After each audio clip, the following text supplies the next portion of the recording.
कहते हैं हमारी ही दुनिया में ना जाने कितनी दुनियाएं और बसती है, मगर इंसान सिर्फ उसे ही मानता है जिसे वो देख सकता है। काली अमावस की रात थी। चारों ओर सिवाय हवाएं और शोर के अलावा कुछ भी नहीं था। राजन को आज घर लौटने में देर हो गई थी। रात के सन्नाटे को वो अपनी साइकिल से चीरता हुआ चला जा रहा था। वो गांव की नदी तक पहुंचा ही था कि तभी उसे नदी के पास एक काला साया दिखाई दिया जो नदी के किनारे पानी को घूरे जा रहा था। इतनी रात को नदी के पास देखकर राजन के ना जाने क्यों रोंगटे खड़े हो गए। उसे ऐसा महसूस हुआ मानो उसके पैर साइकिल के पैडल पर जम गए हो। राजन कपकपाते हुए होठों से बोला, कौन है वहां पर? राजन ने इतना बोला ही था कि अचानक वो साया बिजली की रफ्तार से दौड़ता हुआ राजन के नजदीक आ गया। राजन की नजर जैसे ही उस साये पर पड़ी, उसके हलक से एक भयानक चीख निकल गई। इस घटना के 1 महीने बाद अर्जुन का सारा ध्यान ड्राइविंग पर था। उसकी पत्नी शिखा कार में ड्राइविंग सीट के बगल में बैठी हुई एक मैगजीन पढ़ रही थी। शिखा ने मैगजीन रखकर अर्जुन की ओर देखकर कहा, और कितनी दूर रह गया है तुम्हारा गांव अर्जुन? बस थोड़ी दूर रह गया है, आधे घंटे में हम पहुंच जाएंगे। तुम्हारे चेहरे पर इतनी टेंशन क्यों है? टेंशन क्यों नहीं होगी शिखा, मैंने अपनी माँ को बगैर बताए तुमसे लंदन में शादी जो कर ली। पता नहीं माँ तुम्हें देखकर कैसे रिएक्ट करेगी। डोंट वरी अर्जुन, मुझ पर भरोसा रखो। तुम्हारी माँ को मनाने की जिम्मेदारी मेरी है। आई होप शिखा ऐसा ही हो। यकीन मानो अगर ऐसा हुआ ना तो मेरे ऊपर से एक बहुत बड़ा बोझ उतर जाएगा। अब मुस्कुरा भी दो यार। अच्छा, तुम बता रहे थे कि गांव में तुम्हारी बहुत बड़ी हवेली बनी हुई है। कुछ बताओ ना अपनी हवेली के बारे में। अरे 15 मिनट में हम वैसे भी पहुंचने वाले हैं, तुम खुद देख लेना। कुछ ही देर में अर्जुन अपने गांव वीरपुर अपनी हवेली में खड़ा हुआ था। अर्जुन की मां अर्चना देवी अर्जुन के स्वागत के लिए हवेली के बाहर खड़ी हुई थी। अर्जुन ने दौड़कर अपनी मां के पैर छुए और डरते हुए बोला, ये शिखा है मां, मेरी पत्नी। हम दोनों ने लंदन में शादी कर ली। अर्जुन की बात सुनकर अर्चना देवी मुस्कुराकर बोली, कोई बात नहीं बेटा, एक ना एक दिन तो तुझे शादी करनी ही थी। इतना बोलकर अर्चना ने अपनी बहू को गले लगा लिया और वो अंदर आने का इशारा करती हुई वहां से चली गई। अर्जुन को अपनी माँ का ये बिहेवियर देखकर बहुत ज्यादा हैरत हुई। उसे उसकी माँ इस बार बहुत बदली हुई सी लगी। अर्जुन पूरे 10 साल बाद लंदन से आया था। अर्जुन उन्हीं ख्यालों में खोया हुआ था कि उसके कानों में उसकी पत्नी शिखा की आवाज टकराई। अब क्या बाहर ही खड़े रहने का इरादा है क्या? अंदर नहीं चलोगे? कौन से ख्यालों में गुम हो गए? मुझे लगा था माँ को मेरी शादी के बारे में जानकर बुरा लगेगा, मगर माँ को तो जैसे कोई फर्क ही नहीं पड़ा। अजीब आदमी हो, ये तो अच्छी बात है। मुझे मेहनत करने की जरूरत ही नहीं पड़ी। चलो अब अंदर भी चलो। अर्जुन और शिखा अंदर की ओर चले गए। अर्जुन ने देखा कि उसकी हवेली में सन्नाटा पसरा हुआ था। उसे याद था कि उसकी हवेली में बहुत सारे नौकर चाकर हुआ करते थे। डाइनिंग टेबल पर डिनर के दौरान अर्जुन अपनी माँ से जो बोला वो सुन उसकी पत्नी शिखा और रहस्यमय अंदाज में मुस्कुराकर लगातार देखे जा रही थी। माँ, हवेली के सारे नौकर कहाँ गए? मैंने सबको छुट्टी दे दी बेटा। लेकिन क्यों माँ, तुम्हें तो काम करने में बहुत ज्यादा तकलीफ होती होगी।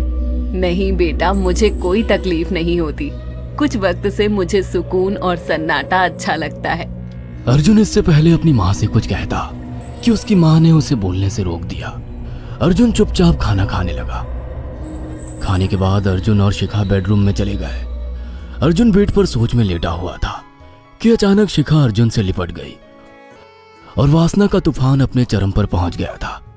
अचानक शिखा को दरवाजे पर 2 लाल लाल आंखें दिखाई दिए। उसे ऐसा लगा जैसे कि कोई उसे देख रहा हो। क्या हुआ शिखा? अर्जुन, मुझे ऐसा लगा जैसे कोई हम दोनों को देख रहा हो। पागल हो गई हो क्या? हवेली में सन्नाटा पसरा हुआ है, एक भी नौकर चाकर नहीं है। तुम्हें वहम हुआ होगा। तुमने तो सारा मूड खराब कर दिया शिखा, अब सो जाओ। उस रात अर्जुन तो गहरी नींद में सो गया, मगर शिखा की आंखों से नींद कोसों दूर थी। अगली सुबह शिखा जल्दी उठकर किचन की ओर चली गई, मगर उसने देखा कि उसकी सास अर्चना नाश्ता तैयार कर चुकी थी। माँ, आपने तकलीफ क्यों की? मुझे बुला लेती आप। शिखा की बात सुनकर उसकी सास अजीब से अंदाज में शिखा की ओर देखने लगी। उनके देखने के अंदाज में पता नहीं ऐसा क्या था कि शिखा को अपने रोंगटे खड़े होते हुए महसूस हुए। अर्चना धीरे धीरे करीब कदमों से शिखा के करीब आकर बोली, कोई बात नहीं बेटी, तुम्हें अब यहीं रहना है। तुम सिर्फ मेरे बेटे के साथ प्यार से रहो और जल्दी से मुझे एक पोता दे दो। काम की चिंता मत करो, वो सब मैं कर लूंगी। कुछ ही दिनों के बाद अर्चना गर्भवती हो गई। उसे हवेली में रहते हुए 6 महीने से ज्यादा वक्त हो चुका था और इन 6 महीनों में उसने नोट किया कि जब से वो गर्भवती हुई है उसकी सास अचानक से आकर उसके पेट पर हाथ फेरने लगती और अजीब से अंदाज में उसके पेट को घूरने लगती। शिखा ने तंग आकर अर्जुन से कहा, अर्जुन, मुझे तुम्हारी माँ का बिहेवियर बड़ा अजीब लगता है। तुम्हारी माँ जब देखो मेरे पेट पर आकर हाथ फेरती रहती है। अरे माँ को अपने पोते के आने का बेसब्री से इंतजार है शिखा, इसमें अजीब लगने वाली क्या बात है? मैं तुम्हें कैसे समझाऊं? मैंने माँ की आंखों में एक अजीब सी चमक देखी है। कैसी चमक? शिखा के मुंह से अचानक से एक अल्फाज निकल गया, जैसे किसी डायन की आंखों में होती है। शिखा की बात सुनकर अर्जुन का गुस्सा 7वें आसमान पर पहुंच गया। वो गुस्से से चीखते हुए बोला, खबरदार शिखा, आगे एक शब्द मेरी माँ के खिलाफ मत निकालना, नहीं तो मुझसे बुरा कोई नहीं होगा। तुम्हें शर्म आनी चाहिए शिखा। जब से तुम यहाँ पर आई हो तब से मेरी माँ तुम्हारी कितनी चिंता करती है। वह तुम्हें समय से खुद नाश्ता बनाकर देती है, खाना देती है, यहाँ तक कि हवेली की साफ सफाई भी वो अकेली करती है। क्या बोलूं अब तुमसे, शर्म आती है मुझे तुम्हें अपनी पत्नी कहते हुए। इतना कहकर अर्जुन गुस्से से कमरे से निकल गया। शिखा अर्जुन से बहुत कुछ कहना चाहती थी मगर कह नहीं पाई। उसने महसूस किया था कि चाहे कितनी भी तेज आंधी और तूफान आए मगर हवेली के अंदर धूल की एक परत तक नहीं जमती थी और दिन ब दिन अर्चना के चेहरे की झुर्रियां कम होती जा रही थी। ऐसा लगता था मानो वो जवान हो रही हो। शिखा के अब 9 महीने कंप्लीट हो चुके थे और एक रात अचानक उसे प्रेगनेंसी पेन होने लगे। वो दर्द से तड़पने लगी। ये देखकर अर्जुन घबरा गया। वो दौड़ा दौड़ा माँ को बुलाकर लाया और बोला, माँ, हमें तुरंत शिखा को किसी अच्छे हॉस्पिटल में एडमिट कराना होगा। अर्जुन ने देखा कि उसकी माँ ने उसकी बात को सुना ही नहीं। वो तो बस शिखा के गर्भ की ओर आंखें फाड़ फाड़ कर देखी जा रही थी। अर्जुन एक बार चिल्लाकर कहा, माँ, हमें शिखा को इसी वक्त हॉस्पिटल में एडमिट कराना होगा। नहीं, शिखा की डिलीवरी हॉस्पिटल में नहीं, इसी हवेली में होगी। लेकिन इस हवेली में आपके और मेरे अलावा कोई नहीं है। तभी शिखा दर्द से तड़पने लगी। अर्चना ने अपने बेटे को धक्के देकर कमरे से बाहर निकाल दिया और दरवाजा बंद कर लिया। अर्जुन हक्का बक्का रह गया। अर्जुन दौड़ता हुआ गांव की ओर गया।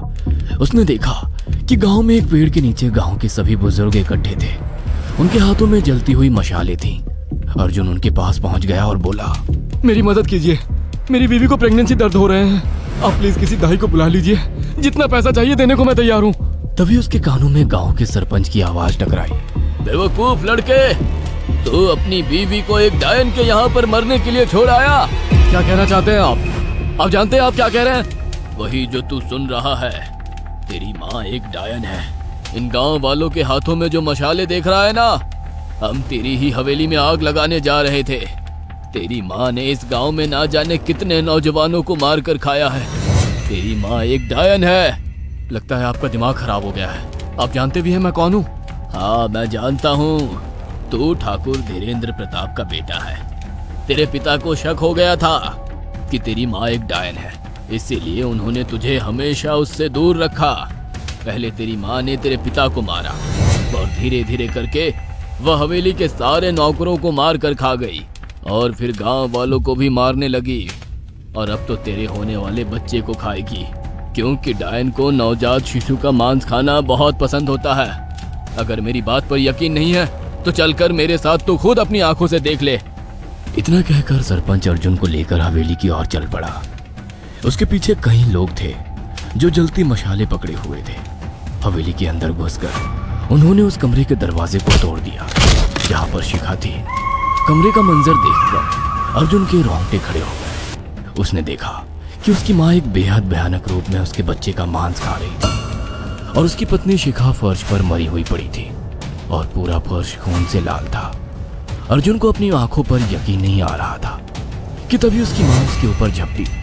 सरपंच ने चीखकर कहा, अरे इस डायन को आग लगा दो, जिंदा जला दो इसे और साथ ही इस हवेली को भी। सभी लोगों ने जलती हुई मशालें डायन के ऊपर फेंक दी। देखते ही देखते डायन दर्द से चीखने और चिल्लाने लगी और कुछ ही देर में वो जलकर राख हो गई। हवेली में आग लगते ही सभी लोग अर्जुन को खींचकर बाहर ले आए। अगले दिन अर्जुन अपनी पत्नी की यादें साथ लेकर आंखों में आंसू लिए दोबारा लंदन वापस चला गया। अगर आपको हमारी ये कहानी पसंद आई हो तो इसे लाइक और शेयर करना ना भूलें। साथ ही ऐसी और नई